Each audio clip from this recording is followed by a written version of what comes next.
Hello guys, Trinity IAS classes में आप लोग का स्वागत है। और आ चुके हैं हम, प्रभात सर आ चुके हैं। क्या लेके?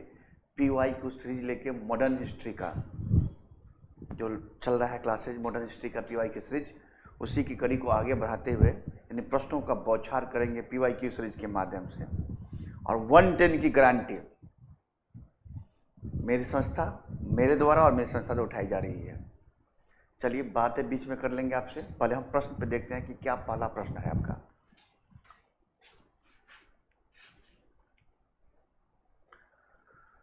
ये अभी चल रहा है प्रश्न गवर्नर जनरल और वायसराय का प्रश्न चल रहा है। इसके पहले भी एक क्लास में चला था, गवर्नर जनरल का प्रश्न चला था। एक्चुअली हमने रॉबर्ट क्लाइव से शुरू किया है और लास्ट में वेवेल से लेके आगे सिराज परजाई तक चर्चा करेंगे हम। तो उसी बीच में उस कड़ी में कुछ और प्रश्न आते हैं, देखते हैं क्या प्रश्न है। प्रश्न है, भारतीय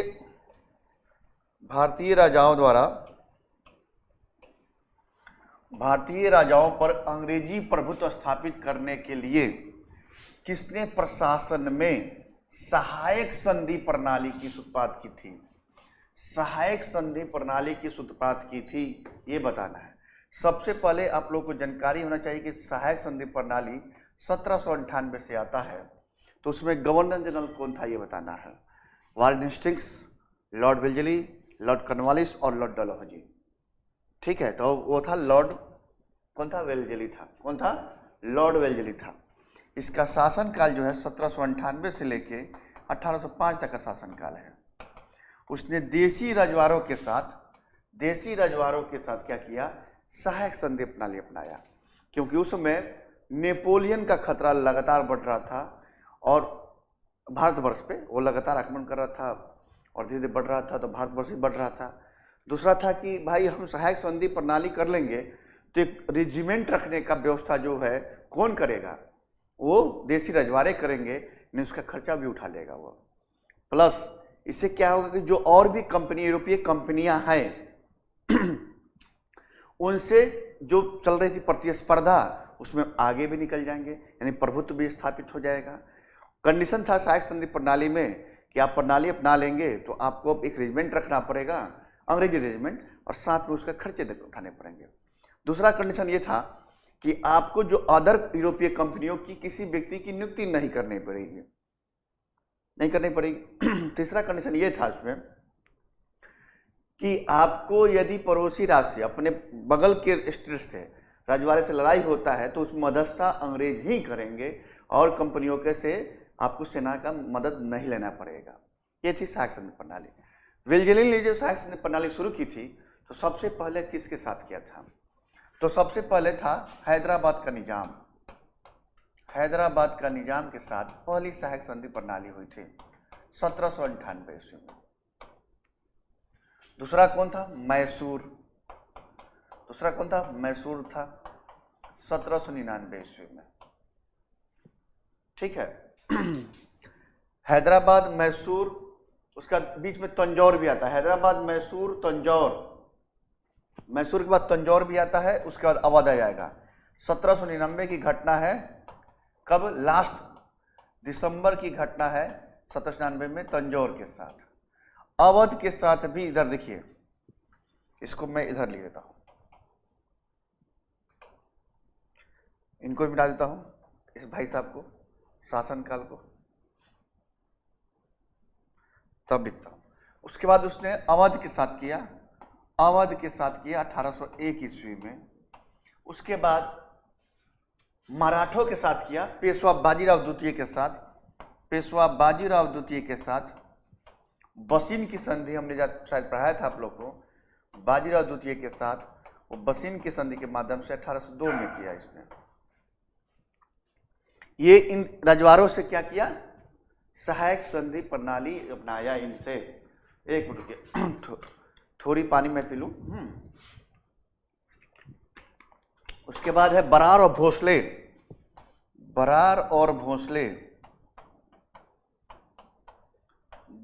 भोसले के साथ 1803 ईस्वी में किया। उसके बाद सिंधिया के साथ उसने 4 में किया। सिंधिया के साथ सहायक संधि प्रणाली उसने 1804 ईस्वी में अपनाया। इंदौर के होलकर के साथ, इंदौर के जो राजा थे होलकर के वंश वाले शासन कर रहे थे, उनके साथ 1818 ईस्वी में अपनाया। और अन्य देशी रजवाड़े थे जो जयपुर, जोधपुर, जो राजपूत घराने थे, सभी में उसने सहायक संधि प्रणाली अपनाई और अपना प्रभुत्व स्थापित किया। वो था वेलजली, लॉर्ड वेलजली की घटना है। चलिए दूसरी प्रश्न पे आते हैं हम लोग। ईस्ट इंडिया कंपनी का राजपूत राज्यों से सहायक संधि करने का मुख्य उद्देश्य क्या था?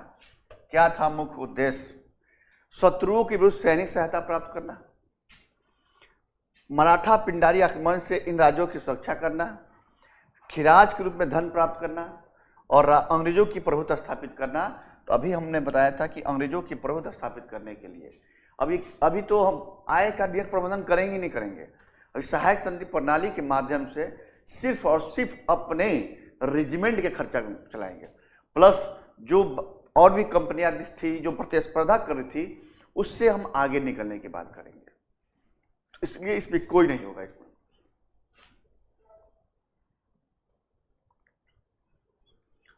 लॉर्ड वेलजली, देखिए प्रश्न यहां आ गया, लॉर्ड वेलजली द्वारा लागू की गई सहायक संधि प्रणाली व्यवस्था के बारे में निम्नलिखित में से कौन सा कथन लागू नहीं होता है? ये प्रश्न ही आ गया आपके सामने। क्या है इसमें है?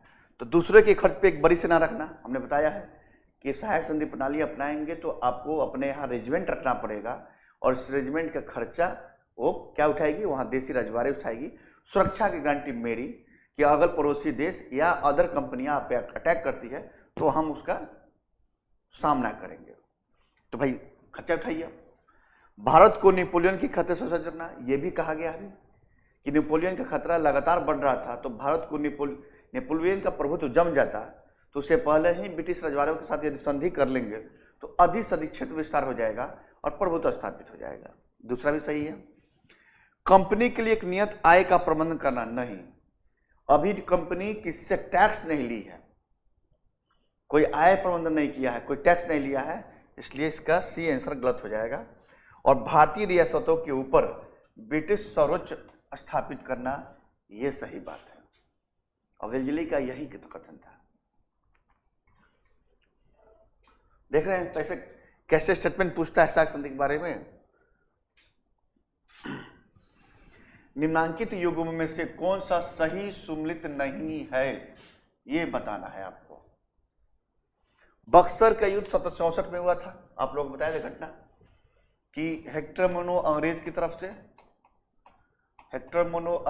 तरफ से और दूसरी तरफ से मीर कासिम, कौन? मीर कासिम, अवध का नवाब सुजाउद्दौला और मुगल सम्राट शाह आलम द्वितीय, सुजाउद्दौला और शाह आलम द्वितीय, मुगल सम्राट शाह आलम द्वितीय। ठीक है। सहायक संधि प्रणाली का डेट अभी जस्ट बताया है कि 1798 में जब वेलजली आता है तो सहायक संधि प्रणाली शुरू करता है, तो ये डेट गलत हो जाएगा 1798। और प्रश्न भी पूछा है आपसे कौन सही सुमेलित नहीं है, तो क्या हो जाएगा? सहायक संधि प्रणाली। तीसरा देख लेते हैं, फैक्ट क्या हो जाएगा आपके साथ। भारत में ईस्ट इंडिया कंपनी का एकाधिकार कब हो गया? 33 में। पहले चीन और चाय के साथ जो व्यापार था वो सब समाप्त और भारतीय ब्रिटिश नागरिकों के लिए व्यापार के अधिकार को खोल दिया गया। आइए आप व्यापार कीजिए। और ब्रिटिश नागरिकों कंपनियों के लिए भारत में व्यापार खोला जाना 13 में, और 13 में ही शिक्षा के विकास के लिए 1 लाख रुपया दिया था इस एक्ट के माध्यम से। 13 के माध्यम से 1 लाख रुपया, 1 लाख रुपये शिक्षा के विकास के लिए, ईसाई मिशनरियों के लिए भारत का दरवाजा खोल दिया गया कि आप जाइए और ईसाई मिशनरी प्रसार कर सकते हैं आप। ये था 13 के एक्ट में।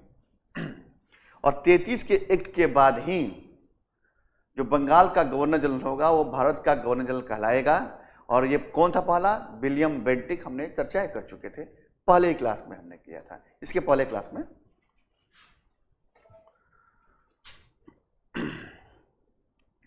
प्रश्न संख्या 5, उस समय जब नेपोलियन की शक्ति के सामने यूरोप में साम्राज्य धराशायी हो रहा था, और नीचे लिखे गवर्नर जनरल में कौन किसने एक ने भारत में ब्रिटिश का पताका फहरा रखा था, वो कौन था?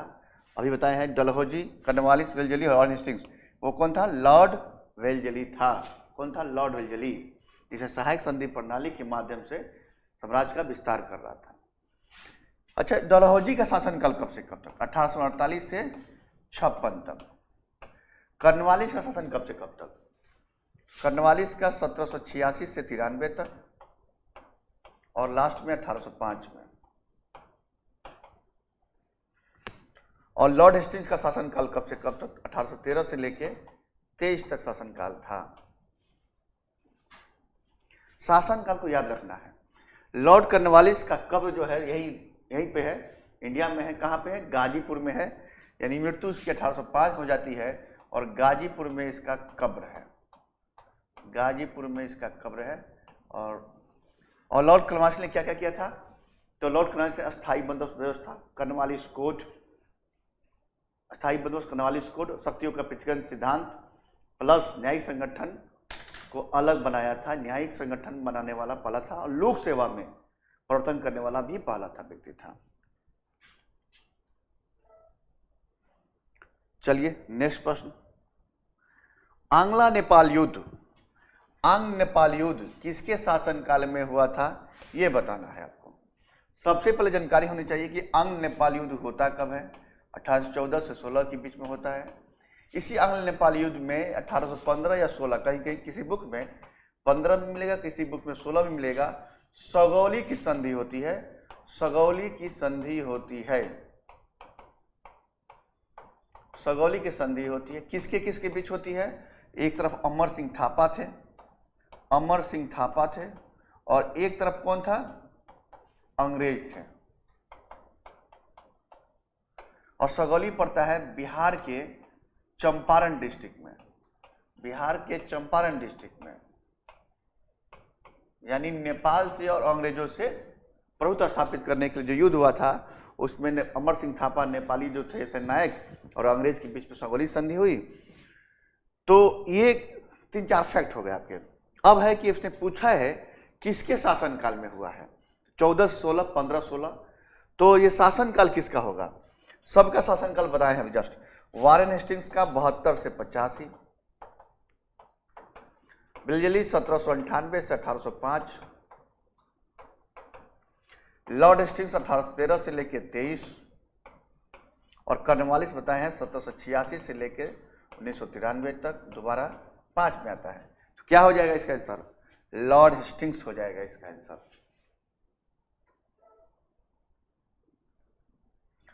सगौली की संधि पूछ ही दिया। सगौली की संधि हुई थी कब? तो 1815 ईस्वी में। अब आराम से मार लेंगे। चलिए नेक्स्ट प्रश्न देखते हैं हम लोग। निम्नलिखित में से कौन सा युग्म सही सुमेलित है, नहीं है? कौन सा युग्म सही सुमेलित नहीं है? ध्यान देना है, नहीं है। क्या? बक्सर के युद्ध कब हुआ था? 1764 ईस्वी में। अंग्रेज की तरफ से सेनायक कौन था? हेक्टर मुंडो, यानी ये सही कथन है। आंग्ल नेपाल युद्ध कब हुआ था? 1814 से 16 के बीच में। और लॉर्ड हेस्टिंग्स का शासनकाल कब था? 13 से 23 था। तो ये भी स्टेटमेंट सही है। लॉर्ड वेल्लेस्ली, चौथुत आंग्ल मैसूर युद्ध कब हुआ था? 1799 में। और वेल्लेस्ली का शासनकाल कब था? 1798 से लेके 1805 तक। तो ये भी स्टेटमेंट सही है, इसमें सही नहीं पूछ रहा है। तृतीय आंग्ल मराठा युद्ध कब हुआ था? 1817 से लेके 18 के बीच में हुआ था। और उस समय कॉर्नवालिस का शासनकाल कब था? तो कॉर्नवालिस का शासनकाल था 1786 से 93, यानी स्टेटमेंट ये गलत हो जा रहा है, हो जा रहा है। यानी तृतीय आंग्ल मराठा युद्ध के समय लॉर्ड हेस्टिंग्स ही था। कौन? लॉर्ड हेस्टिंग्स ही था। वो कौन था? लॉर्ड हेस्टिंग्स था, कॉर्नवालिस नहीं था इसमें। चलिए नेक्स्ट प्रश्न देखते हैं। तृतीय आंग्ल मराठा युद्ध से संबंधित थे कौन? प्रश्न ही आ गया ये। तृतीय आंग्ल मराठा युद्ध से संबंधित थे कौन? तृतीय आंग्ल मराठा युद्ध से संबंधित थे एक तृतीय आंग्ल से संबंधित थे। 1 मिनट थोड़ा पानी पी ले हम। चलिए, अच्छा पानी इधर था, इधर खोल गए थे। चलिए कोई बात नहीं।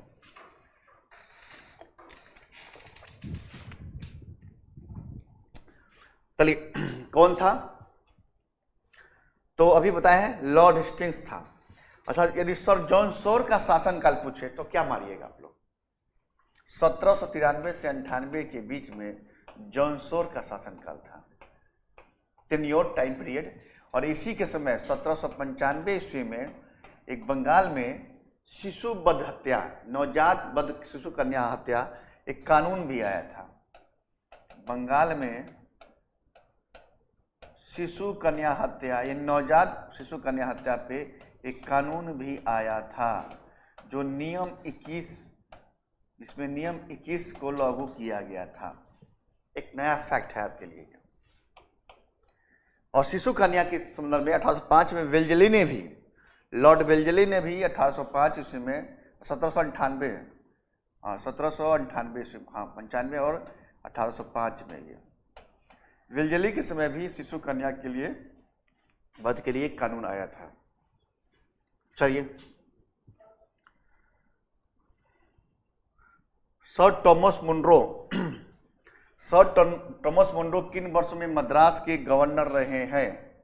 मुनरो साहब को रैयतवारी व्यवस्था का जनक माना जाता है, रैयतवारी व्यवस्था का जनक माना जाता है। और सबसे पहले रैयतवारी व्यवस्था कर्नल रीड ने बड़ा महल में, तमिलनाडु के बड़ा महल में क्या लागू किया था? बड़ा महल में लागू किया था। रैयतवारी व्यवस्था में सिस्टम ये होता है कि अब जो टैक्स के लिए जो कॉन्टेक्ट होगा वो किससे होगा? सीधे रैयत से होगा, बीच में कोई जमींदार नहीं रहेगा। नहीं, सरकार और रैयत इसी दोनों के बीच में पट्टे लिखाएंगे, कॉन्ट्रैक्ट साइन होगा और वही टैक्स भरेगा। ये रैयतवारी व्यवस्था, इसके जनक माने जाते हैं टॉमस मुनरो। और कर्नल रीड जो है तमिलनाडु के बड़ा महल में इसने शुरू किया था। ये पूछा है कि मद्रास के गवर्नर रहे कब थे, तो 20 से 27 ईस्वी में, पहला ही ऑप्शन दिख रहा है मुझे, 20 से 27 ईस्वी में मद्रास के गवर्नर रहे थे ये।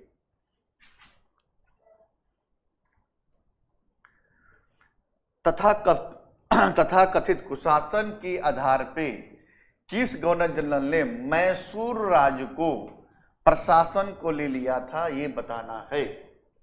Lord Wellesley, Lord Hastings, William Bentinck और लॉर्ड हार्डिंग। मैसूर राज्य को तथाकथित कुशासन के आरोप में 1831 ईस्वी में ये अपने राज्य में ला लिया था। इसके पहले मैसूर राज्य 1799 ईस्वी में सहायक संधि प्रणाली स्वीकार की थी, और 31 ईस्वी में फाइनली उसको अंग्रेजी राज्य में ला लिया गया। और वहाँ के जो शासक थे उनको पेंशन देके छोड़ दिया गया, जाइए आप ऐश कीजिए पेंशन लेके। और पूरा साम्राज्य अब ब्रिटिश गवर्नमेंट देखभाल करेगी, टैक्स भी वहीं वसूलेगी। इसके अलावा इसी समय उन्हीं के शासनकाल में जो व्यक्ति हैं वो थे विलियम बेंटिक, क्योंकि विलियम बेंटिक का शासनकाल बताए थे 28 से 35 तक था। 1834 ईस्वी में कुर्ग और कछार, किसको? कुर्ग और कछार को भी सीधे सीधे क्या मिला लिया गया? गवर्नर जनरल ने अपने राज्य में मिला लिया। कब? विलियम बेंटिक के शासनकाल में ही। चलिए,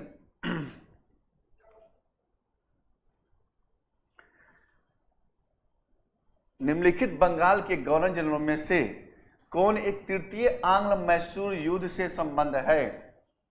सबसे पहले जानेंगे तृतीय आंग्ल मैसूर युद्ध कब हुआ था। 1790 से लेकर 92 के बीच में तृतीय आंग्ल मैसूर युद्ध हुआ था। और इस मैसूर युद्ध में टीपू सुल्तान एक तरफ से थे और एक तरफ से अंग्रेज थे, एक तरफ थे अंग्रेज। इस युद्ध में क्या होता है कि टीपू की हार हो जाती है, इनकी हार हो जाती है, और टीपू सुल्तान को एक संधि करनी पड़ती है 1792 ईस्वी में श्रीरंगपट्टनम की संधि अंग्रेजों के साथ। श्रीरंगपट्टनम की संधि, रंगपट्टनम की संधि,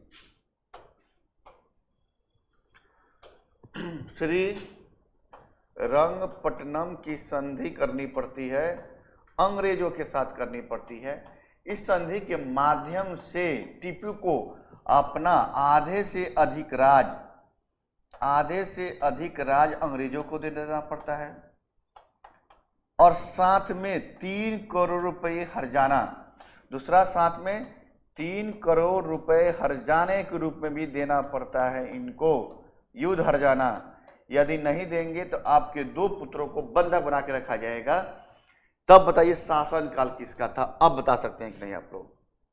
1786 से लेके 93 तक का शासन काल कर्नवालिस का था, तो कर्नवालिस ही साहब होंगे ना। और कर्नवालिस ने कहा कि हमने शत्रु को तो पंगु बना ही दिया, साथ में उनके सहयोगों को भी कुछ ना देते हुए पंगु बना दिया। ये स्टेटमेंट था कर्नवालिस साहब का इस युद्ध के बाद, संधि के बाद।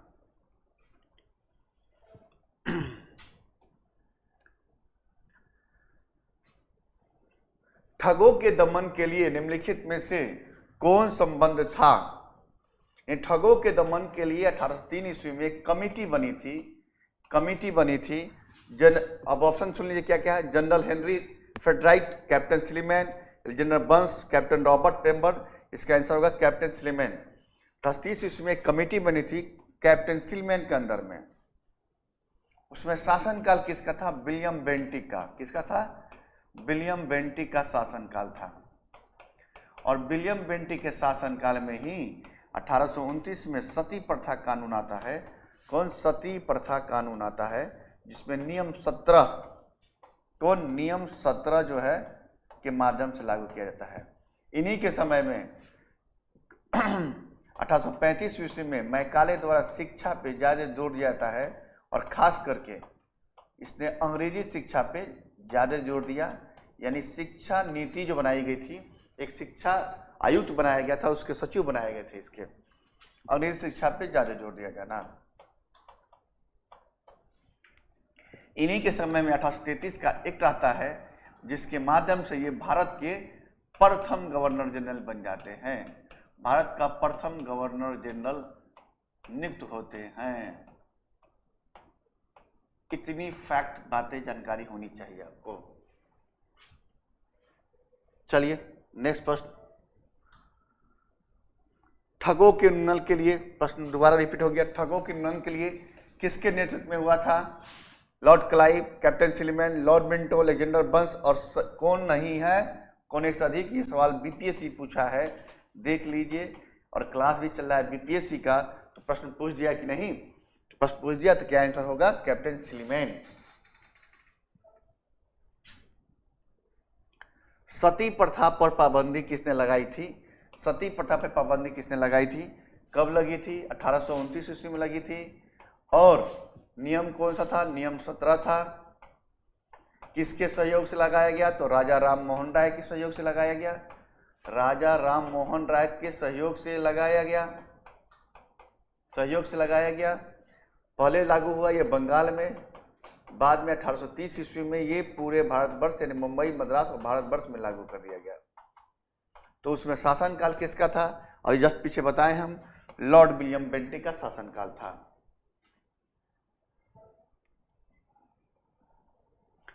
सती को गैर कानूनी किसने घोषित किया? सवाल बीपीएससी पूछा। देखें, सवाल बीपीएससी द्वारा पूछा गया है। तो सती को किसने गैर कानूनी घोषित किया है? तो कौन थे? लॉर्ड विलियम बेंटिक साहब थे। कौन थे? लॉर्ड विलियम बेंटिक साहब थे। विलियम बेंटिक ने, प्रश्न रिपीट करा रहा, विलियम बेंटिक ने द्वारा सती प्रथा किस वर्ष समाप्त की गई थी? तो 25 में, 27 में, 29 में, 30 में? क्या 29 में समाप्त की गई थी। किस वर्ष बंगाल से दासों के निर्यात पे रोक लगा दी गई थी? ये बताना है प्रश्न में। 1764, 1789, 1858, 1868। तो क्या होगा इसका आंसर? 1789। बंगाल में ये प्रश्न पूछा है, बंगाल से दासों के निर्यात पर रोक लगाई गई थी 1789 ईस्वी में। यदि दास प्रथा की अंत पे जो बात करेंगे, 1843 ईस्वी में दास प्रथा के अंत के लिए कानून आया था। दास प्रथा कानून जो एक्ट 5 क्या एक्ट 5 के माध्यम से लागू किया गया था। और उस समय शासन काल था किसका, किस अंग्रेजी गवर्नर जनरल का, वो थे एलन बरो। एलन बरो का शासनकाल था और उनका शासनकाल 42 से 44 के इसके बीच था। तो बंगाल में पूछेगा तो 1789, और दास प्रथा एक्ट कब आया था, तो 43। एक्ट कौन सा था, 5वें नंबर का एक्ट था, और शासनकाल किसका था, तो एलन बरो का शासनकाल था। एकदम स्पष्ट है। ये प्रश्न पूछाएगा, 4 फैक्ट एक साथ तैयार हो गया।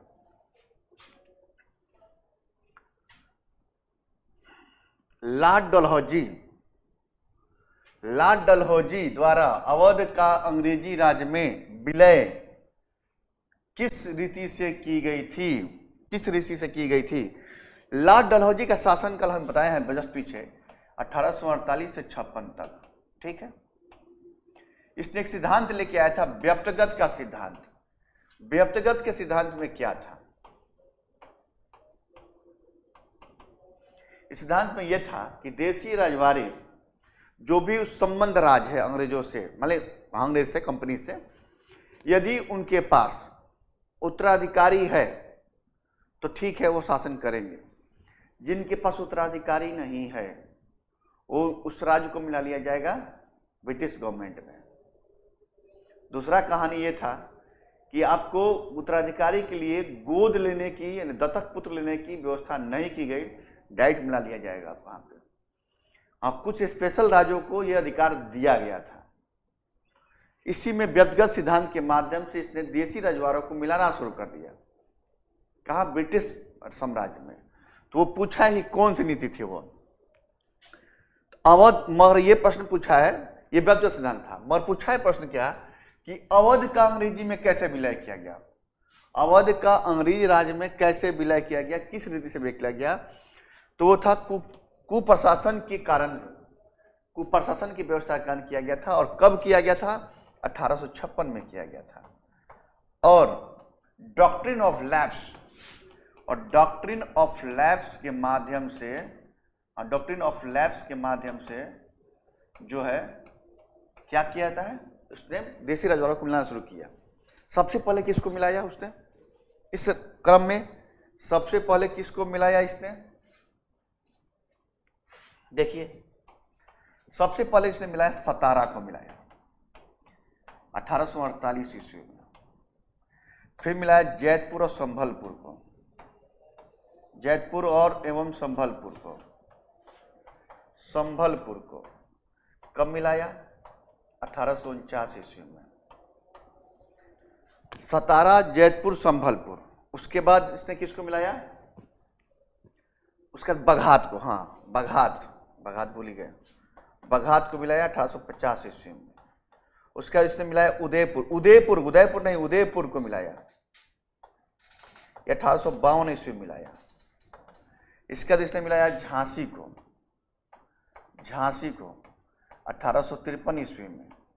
एक क्रम पूछता है इसलिए बता रहा हूं मैं। झांसी के बाद नागपुर को मिलाया 1854 ईस्वी में। फिर करौली को मिलाया, करौली को मिलाया 1855 ईस्वी में। और 56 में इसने अवध को मिलाया। और इसी के शासनकाल में, डलहौजी के शासनकाल में ही, डलहौजी के शासनकाल में ही पंजाब का विलय हुआ था, पंजाब का विलय हुआ था 1849 ईस्वी में।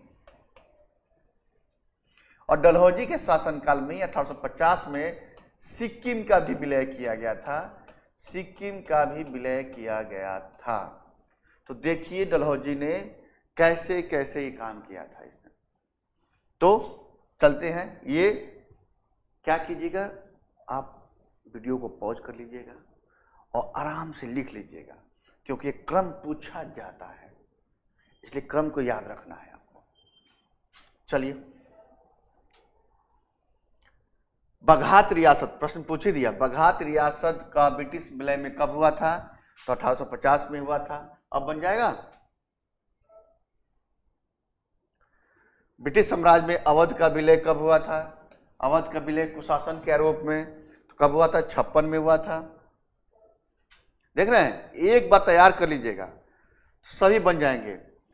अधोलिखित में कौन सही, कौन सुमिलित है, सुमिलित कौन है, सतारा का विलय 1848 में हुआ था ना, 1848 में। पंजाब का विलय 1849 में। और लास्ट शासक था दिलीप सिंह, हमने बताया था, इनको भेज दिया लंदन पेंशन दे के पढ़ने के लिए। अवध का विलय 1856, ये सही दिख रहा है। और झांसी का विलय 1853। एक प्रश्न याद कर लेंगे, एक बार याद कर लेंगे। देखिए प्रश्न कैसे पूछते हैं। चलिए नेक्स्ट प्रश्न क्या है। निम्नलिखित में किसने विलय की नीति नियोजित और क्रियान्वित की थी? विलय की नीति को, आ गया प्रश्न, व्यक्तिगत के सिद्धांत को, डॉक्ट्रिन ऑफ लैप्स को, अपहरण की नीति को, जो कहिए नीति को, वो विलय की नीति को किसने लाया और किसने क्रियान्वित किया था? तो लॉर्ड डलहौजी साहब। और सहायक संधि पूछेगा तो क्या मानेंगे? वेल्लेजली साहब।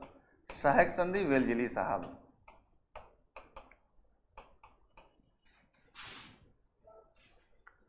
चलिए नेक्स्ट प्रश्न। ब्रिटिश द्वारा कुशासन को बहाना लेकर निम्नलिखित प्रांतों में से किस एक शासक को हटा दिया था? तो अवध के शासक, झांसी 53, नागपुर 54, सतारा 48। एक सबका डेट बार बार लिख रहे हैं ताकि याद हो जाए। 1856।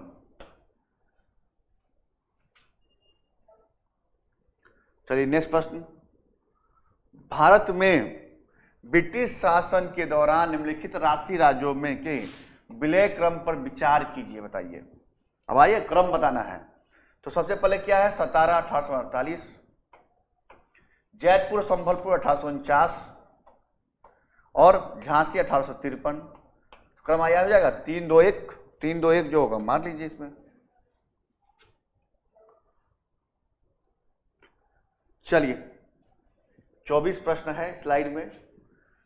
ये ब्रिटिश गवर्नर जनरल का प्रश्न था। मिलते हैं नेक्स्ट क्लास में एक नए टॉपिक के साथ। जय हिंद, जय भारत साथियों।